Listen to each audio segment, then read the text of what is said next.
शुभकामना। आज माँ सरस्वती के इस पावन प्रांगण में माँ को नमन करते हुए माँ के सभी अनन्य भक्तों को ढेर सारी शुभकामना। जो आप सभी आज यहाँ उपस्थित हुए हैं हिंदी दिवस के लिए और बड़े ही शालीनता के साथ आप बैठ करके अभी तक, जबकि छुट्टी का आपका समय पूर्ण हो चुका है, अभी भी आप सुन रहे हैं हमें और सुना रहे हैं आप खुद। इसका मतलब है हिंदी से आप कितना ज़्यादा स्नेह करते हैं। आज के इस पावन पर्व पर मैं यहाँ विराजमान हमारे प्रबंधक सर, प्रबंधक मैम, प्राचार्य सर, आदरणीय गुरुजी और सम्मानित शिक्षक और शिक्षिका बंधुओं को मैं सादर प्रणाम करता हूं और हम अपने प्यारे बच्चों को सादर स्नेह भेंट करते हैं। आप सभी लोग, आपको ये ज्ञात है अच्छी तरह से, आप अध्ययन अध्यापन के दौरान आपको ये पता है कि सबसे पहले हमारे भारतवर्ष की जब संस्कृति विकसित हुई, विश्व की तमाम संस्कृतियों में सबसे पहला ग्रंथ लिखा गया था ऋग्वेद, और वो हमारी एक भाषा थी संस्कृत। संस्कृत भाषा में लिखा गया था। उसी भाषा से जन्म ले करके संस्कृत से पाल, पाल से प्राकृत, प्राकृत से अपभ्रंश, अपभ्रंश से खड़ी बोली हिंदी, जिसे आज हम हिंदी दिवस के रूप में मना रहे हैं। ये भाषा आज तक विकसित हुई है और इसका श्री गणेश हुआ था। रानी केतकी की कहानी इंशाअल्लाह खां ने लिखा था। उस समय से लेकर के आप, चाहे वो सदल मिश्र की रचना हो, चाहे वो हरिऔध जी रहे हो, या उस समय के प्राचीन कालीन जो भी रहे हों, उनके बाद व्यवस्थित रूप से हिंदी अपने आकार को प्राप्त करने के लिए आप 19वीं शताब्दी में आपने देखा था, एक युग आपने पढ़ा हिंदी के लिए, जहाँ से आधुनिक युग की शुरुआत होती है। वहाँ से आपने भारतेंदु युग का नाम सुना और वहीं से हिंदी अपने वर्तमान आकार को प्राप्त करना शुरू कर दी थी।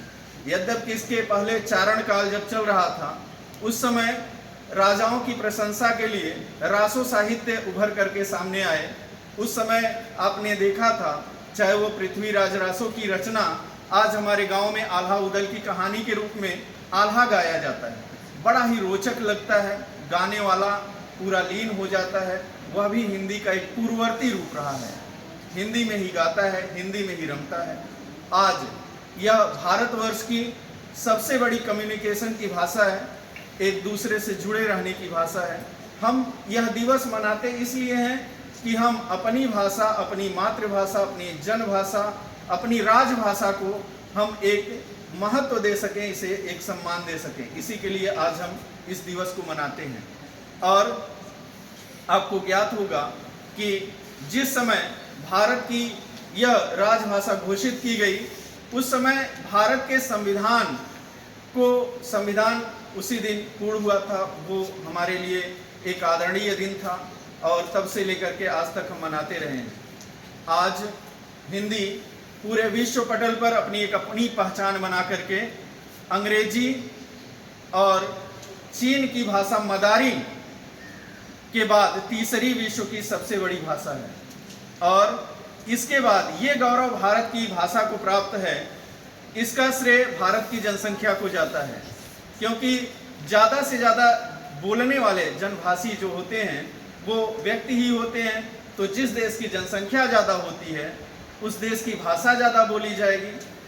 इसके लिए सबसे पहले अंग्रेजी पूरे विश्व में छाई, क्योंकि एक समय था कि इंग्लैंड में कभी सूर्यास्त नहीं होता था।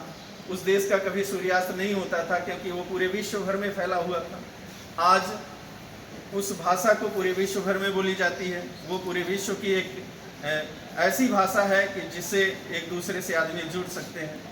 और फिर उसके बाद आज इसकी एक बहन, जिसे अभी उस पर चर्चा हुई थी, शहबाज सर और गुरुजी ने उस पर बात रखी थी, जिसे उर्दू आप कहते हैं।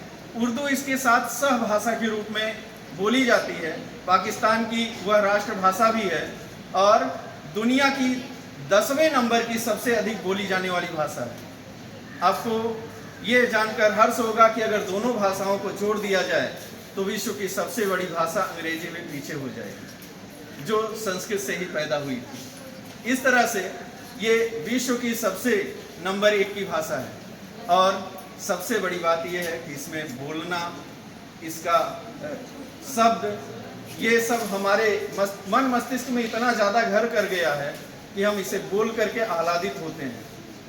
यह जो देवनागरी लिपि में लिखी जाती है, देवनागरी लिपि में आप कुछ भी लिखा हो, अंग्रेजी के भी शब्द अगर लिखे हों तो आप देवनागरी लिपि में पढ़ना आपको आसान हो जाता है, क्योंकि हिंदी में आपने पढ़ना शुरू किया था। आपको ज्ञात है आज अध्ययन अध्यापन की भाषा है और आप पूरे भारतवर्ष के उत्तर भारत में हिंदी भाषी क्षेत्रों में सबसे ज़्यादा इसी को हम एक महत्व देते हैं। लेकिन दुख की बात यह है कि हम हिंदी दिवस मनाते हैं और मंचों पर इसके विषय में अभिभाषण भी करते हैं और समय समय पर इसकी चर्चा भी करते हैं, गोष्ठियाँ आयोजित करते हैं और कार्यक्रम आयोजित करते हैं। लेकिन जब किसी कार्यालय में जाते हैं तो हमें अंग्रेजी भाषा में अपनी बात रखनी पड़ती है और उसी भाषा में हम व्यवहार करते हैं।